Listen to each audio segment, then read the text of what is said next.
So here's the latest from Bill de Blasio, because Bill de Blasio is thinking about running for president of the United States. I don't know if you know that. It's fabulous.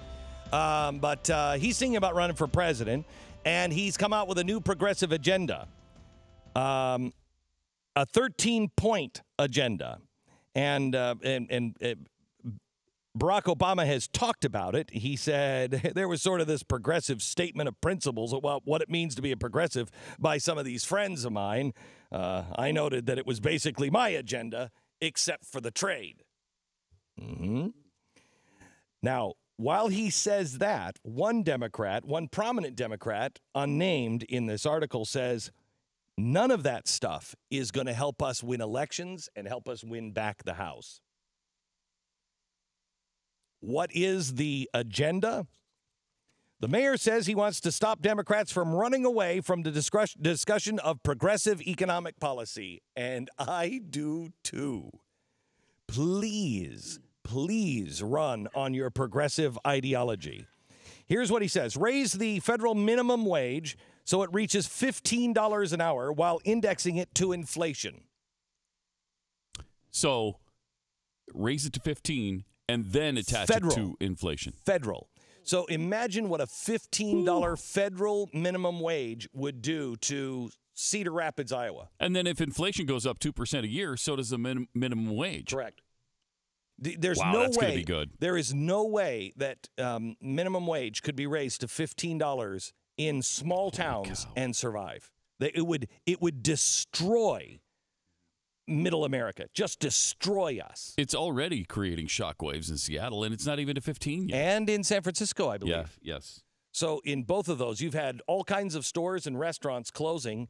More are still to come because they're only up to, what, $12 so far? I think $11.50 or something in Seattle. Okay, so they're not even at 15, and already places are starting to crumble and close. And this, as reported by progressive media.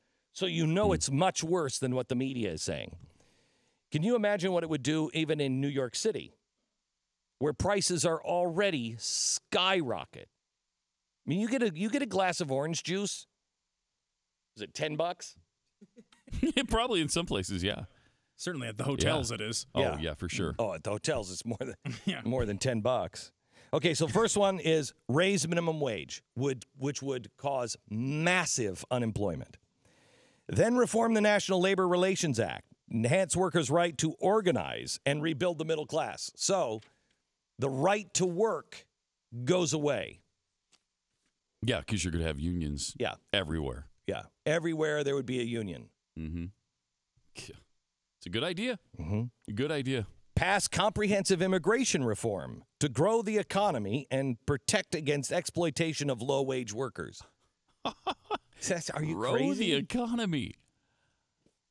How does that grow the economy?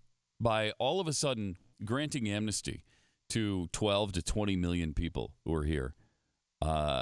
It just makes it okay for them to be here completely, and then solidifies the fact that American citizens aren't going to have those jobs. I don't care American citizens of what color, they're not going to have those jobs.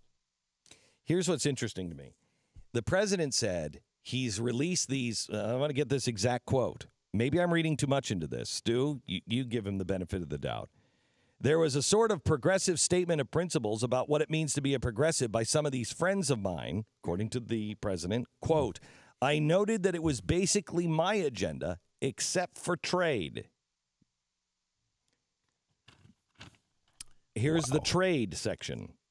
Oppose trade deals that hand more power to corporations at the expense of American jobs, workers' rights, and the environment. So the president is saying, I agreed with all, these were my agenda points, except for the trade agenda. And this is, I assume, is the fight between him and Elizabeth Warren over these trade deals, where he seems to be. And why do you think that the Republicans are for the free trade? It hands more power to the corporations at the expense of American jobs. Well, I mean, I don't think they describe it that way, but yeah, I bet it is. It might. I don't know. I don't nobody know. To me, nobody Nobody really knows. Nobody knows. Yeah, I mean, I'm much more free trade than Elizabeth Warren, certainly. Or Yes. I think everybody on earth is more free trade than Elizabeth Warren. It's hard to know on this one because you wind up thinking, am I choosing between Barack Obama and Elizabeth Warren as my two choices? Yes. Which is kind of more of a fundamental foundational problem with the country. Yes. But I mean, You're going from a full-fledged socialist to a Marxist. Which one do you go for? how do you parse that? She's full-fledged socialist. She would have us looking like Denmark overnight. He's a full-fledged Marxist, revolutionary. He's probably more right on this one than she is, though, right? I mean, don't if you know. had I to don't pick- know. trade deal, it looks like it.